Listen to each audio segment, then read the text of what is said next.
Hey guys, this is Kent from the Games Den. Today we are playing MotoGP 22 and I wanted to show you my settings that will make you really fast. I've been testing this on time trials and in GP races, and this is my best setup. Now you can tweak this to make it more suitable for you. Some of you will find it, stable. Other people will find it twitchy. It's just the way, your own personal riding style. Right, let's get into it. So, track engineer. If this does help you, be wicked if you could subscribe to the channel, maybe click join and become a member. Or if this really helps you, you could always click the new super thanks button, which makes a small donation to the channel. All right, let's get into it. So, compound, definitely soft tyres. That's undoubtedly, if you want to be fast, soft tyres. Okay, suspension. So you can see on the left, it's the number relates to, so I've got front preload 1. If I move the up, it goes all the way to 7. So they're going to be numbers between 1 and 7. So you want 1 on the front preload, 1 on the oil quality, 1 on the front spring hardness, 1 on the front swing arm compression, and then 7 on front swing arm extension.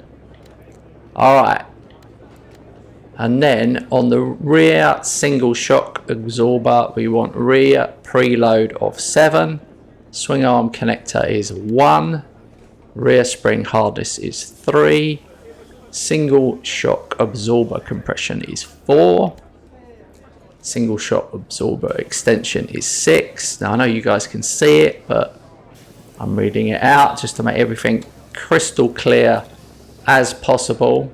You can pause this video if you need to do that. That's another way of doing it. Vehicle geometry, steering head inclination 1, trail 1, steering plate position 7, rear swing arm length 4. It's all very important stuff, this. Here's an interesting one. Now this will vary from track to track. All the settings really would vary from track to track. If you really wanted to get into it, you'd need a different setting for every track. But I think if you use these as a starting point, it'd be good.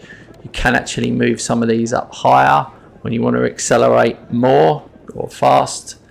Okay, but overall, this seems to give me the best so far. So first gear 7. Second gear 6, third gear 5, fourth gear 4. Can you see what we're doing there? It's shortening them just a little bit each time, and then we're coming back up again on the 5th to 5, and on the 6th to 6, and then the final ratio 7, which is yes, that will increase your acceleration to the max. That one you can change if you find yourself topping out, if you feel the bike going where it's hit its absolute limit on maximum speed. You can lower this one by 1 or 2, but I haven't had to. And then slipper clutch 3. Okay, and the braking system, these are the brakes that I'm using. You can try your own, but I've gone for the 340mm high mass on the front and the 220 on the back. That's pretty much standard. I think that's what the game selects for you. That's the only thing that hasn't changed. And then ECU, right, traction control, we're going for 3, engine brake 4, anti-wheelie 4, and power mapping 3. Now you definitely want power mapping for 3. I'm going to discuss these. If you're newer to the game, start with your traction control on 5. That's absolutely fine, and lower it to 4 if you've done a couple of laps. See how you go on 4. I think 3 is a sweet spot. When you go lower than 3, it can get a bit hairy. So yeah, and then engine brake, the same thing. I think 4 is fine, but it does it says EBS increases or decreases engine braking power. EBS will help you decelerate more easily. Alright, so I find 4 on that. anti-wheelie again 4. Once you start dropping it lower than that, I find that I'm lifting coming out, and sometimes I'm lifting coming out of a bend as I go power on. I'm lifting, and you can lose control, but definitely you can lower that as well. But I find this to be the sweet spot. Like I said, power mapping 3.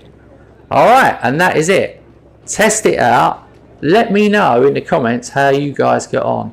I want to know exactly how you're doing. I'm going to do another setup video later in the week for career mode, just because I feel, or like to help beginners in career mode, should I say, where I show more settings. Obviously the amount of assists that you have will make a difference to how fast you are.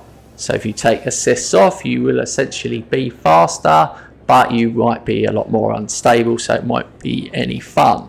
So yeah, you've got to play around with your assists. That's why I haven't covered assists here, because it will vary for everybody. If you're a beginner, don't feel ashamed to use auto brakes until you get used to it. That will be the first thing you turn off, auto brakes. Once you turn those off, you'll start to learn the braking. My advice is brake earlier than you ever imagine. If you're using the guides or the flags, brake before you see them, and then you can always brake a bit later. Once you start to know the track, you'll learn which corners you can get away with it and which you can't. It is all about learning the tracks. That's what I'm trying to say there, if I can get my words out. All right, guys, have a good weekend, have a good week. If this has helped you, subscribe, like, click the join button, become a member. Maybe be the first person to give me a super thanks. I haven't had one yet. All right, guys, I'll see you on the next video.